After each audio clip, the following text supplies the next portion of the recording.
रहता था और लिखा है प्रतिदिन वो एक बड़े धूमधाम और बड़े सुख विलास के साथ रहता था। घाव से भरा हुआ उसकी डेवड़ी पर छोड़ दिया जाता है इस कलाम के अंदर। और वो घाव से भरा हुआ जो कंगाल था, जो उसकी डेवड़ी पर छोड़ दिया जाता था उसकी घूटन खाने के लिए, पता उसका नाम लिखा हुआ है, उसको नाम से पहचान दी गई है, अनंत काल तक के लिए उसके नाम का स्मरण बना रहे, इसलिए कलाम के अंदर उसका नाम दिया गया है। और उसका नाम था लाजर। क्या नाम था? क्या नाम था? लाजर। अच्छा, मुझे पता नहीं दिया था। यानी कि वो एक रोगी पुरुष था, घाव से भरा हुआ। क्या मतलब है घाव से भरे हुए का? यानी कि कुछ रोग भी लगा हुआ था उसे। घाव तो तभी होते हैं ना, सर से पांव तक कुछ रोग भी लगे हुए थे, लंगड़ाता भी होगा, कष्ट में भी रहता होगा, कर्राहता भी होगा, कोई उस तरीके से वो शायद इतना ज्यादा कभी स्टेबल फील ना किया हो उसने, कभी इतना सुकून ना मिला हो उसे, और कभी भरपेट खाने को भी नहीं मिला होगा, कभी नरम गद्दों पे नहीं सोया होगा, शायद उसके सर पर अपनी छत भी नहीं होगी, बहुत सारी चीजों का अभाव रहा होगा उसके जीवन में। लिखा है लाजर नाम का एक कंगाल घाव से भरा हुआ उसकी डेवड़ी पर, वो जो धनवान व्यक्ति था ना, उसकी डेवड़ी पर छोड़ दिया था। तो मैं खा लूंगा तो मेरी उससे उसकी जीविका चलती थी। लिखा है और वह चाहता था कि धनवान की मेज पर की झुककर उसके घाव को चाटते थे। पीड़ा और ज्यादा वर्स्ट कंडीशन यहाँ पर हो जाती है कि घाव तो जो थे वो थे, कुत्ते आकर उसे सताते भी थे, उसके घाव को चाटते थे। और लिखा है ऐसा हुआ कि वो कंगाल मर गया। पता है बाइबल में क्या लिखा है? लिखा है एक दिन ऐसा पहुंचा दिया, जब वो कंगाल मरा ना, स्वर्गदूत आए उसे लेने के लिए। वचन कहता है ये स्वर्गदूत आते हैं उसे लेने के लिए, और उसे ले जाकर अब्राहम की गोद में बैठा दिया जाता है। और लिखा है वह धनवान मरा और गाड़ा गया। पता है वचन में बहुत खूबसूरत भेद है, अगर कोई आत्मा से पढ़े तो। कंगाल के लिए नहीं लिखा कि वो मरा और गाड़ा गया, धनवान के लिए लिखा है कि वो मरा और गाड़ा गया। यानी कि कंगाल जब मरा ना, तो हो सकता है उसे फ्यूनरल भी नसीब ना हुआ। इस बात का ये मतलब है, उसका सही रीति से अंतिम संस्कार भी ना हुआ हो।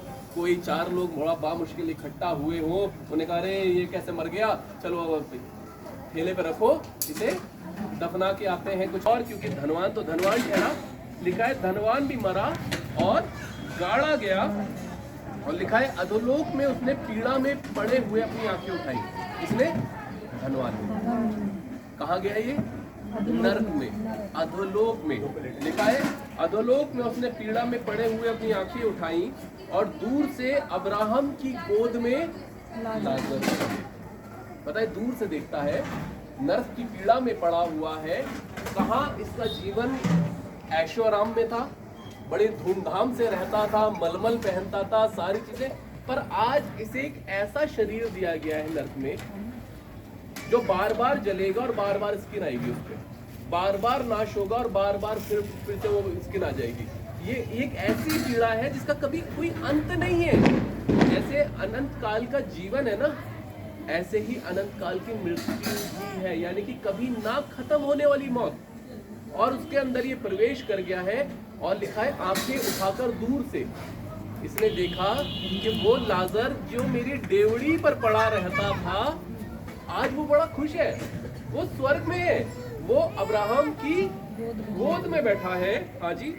और दिखाए तब उसने पुकार कर कहा, हे पिता अब्राहम, मुझ पर दया करके लाजर को भेज दे, ताकि वह अपनी उंगली का सिरा पानी में भिगोकर मेरी जीभ को ठंडा करे, क्योंकि मैं ज्वाला में तड़प रहा हूं। पता है नरक के अंदर इतनी भयानक पीड़ा है ना, जिसको बयां नहीं किया जा सकता। वो कहता है कि बस तू ऐसा कर, उसे पल भर के लिए मेरे पास भेज दे, वो बस पानी में उंगली को डुबो के बस मेरी जीभ पर टच कर दे। बस मैं इतना ज्यादा तड़प रहा हूं, मैं इस अधोलोक की पीड़ा में इतना ज्यादा मैं परेशान हूं, इतना ज्यादा मैं व्याकुल हूं।